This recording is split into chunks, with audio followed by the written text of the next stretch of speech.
तपाईले गरिराख्नुभएका हरेक क्षेत्रमा यदि तपाईले सोचेको जस्तो भइरहेको छैन भनेदेखि, तपाईले सोचेको भन्दा अनि एकदमै विपरीत भइरहेको छ भनेदेखि यो वचन तपाईको लागि।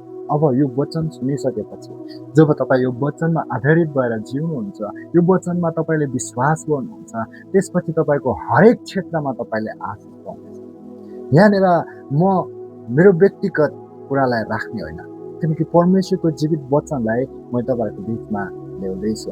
यहाँनिर लुकाको पुस्तक 5 अध्यायमा जसरी हामी पढ्दै गर्दाखेरि त्यहाँनिर अनि सिमोन पत्रुसले रातभरि त्यो त्यहाँनिर जाल हानेको कुराहरू हामी भेटाउँछौँ। उसले रातभरि जाल हाने, त्यहाँनिर केही पनि उसले फेला पर्न सकेन, उसले माछाहरू पक्रिन सकेन।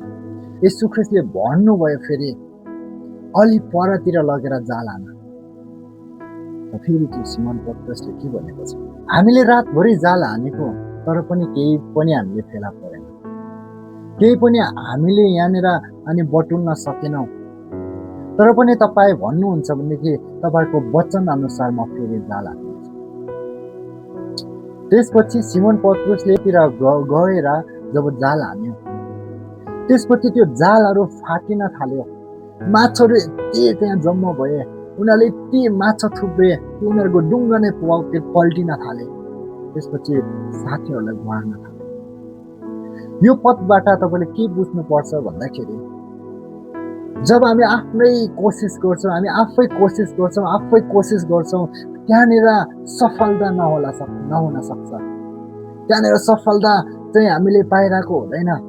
आफ्नो बल लगाएर, आफ्नो बुद्धि लगाएर हामी जति कोसिस गरे पनि त्यहाँनिर सफलता त्यहाँनिर पाउँदैन। जब सिमोन पत्रुसले पनि रातभरि त्यही ठाउँमा जाल हानेको थियो, जब परमेश्वरको वचन उसमाथि आयो, जब येशू ख्रीष्टले बोल्नुभयो अलि परतिर गएर जाल हान, जब येशू ख्रीष्टको वचनमा आधारित विश्वास गरेर उसले जाल हान्यो, त्यसपछि उसको डुङ्गाहरू चाहिँ पल्टिनै लाग्ने गरी है, डुङ्गाहरू भरे गरी, जालहरू च्यातिनै लाग्ने गरी उनीहरूले माछा पक्रेको छ त्यहाँनिर। आज यो वचनलाई तपाईँले विश्वास गर्नुहोस्। तपाईँले गर्दै गरेको क्षेत्रमा, तपाईँले कार्य गरिरहेको क्षेत्रमा, तपाईँ आफ्नै व्यक्तिगत बल र बुद्धिले तपाईँले काम गर्दै हुनुहुन्छ, त्यहाँ सफलता छैन भनेदेखि एकचोटि परमेश्वरलाई सम्झिनुहोस्। प्रभुको योजनालाई, प्रभुको वचनलाई, प्रभुको समयलाई तपाईँले पर्खिनुहोस्। जब तपाईँले प्रभुको वचनलाई पर्खिनुहुन्छ, जब तपाईँले प्रभुको योजनालाई, प्रभुको वचनलाई हृदयमा लिएर विश्वासका साथ तपाईँले त्यो कार्यहरू गर्नुहुन्छ, तपाईँको व्यापारको क्षेत्रमा, तपाईँको बिजनेसको क्षेत्रमा, तपाईँको पारिवारिक क्षेत्रमा, हर क्षेत्रमा तपाईँले चाहिँ आशिष पाउनुहुन्छ। जसरी सिमोन पत्रुसले माछा पाएको थियो, उसले हानेको जाल पनि त्यही थियो, तर परमेश्वरको वचनले पनि अनि परमेश्वरले बोल्नु भएपछि पनि हानेको जाल हान्ने ठाउँ चाहिँ त्यही थियो।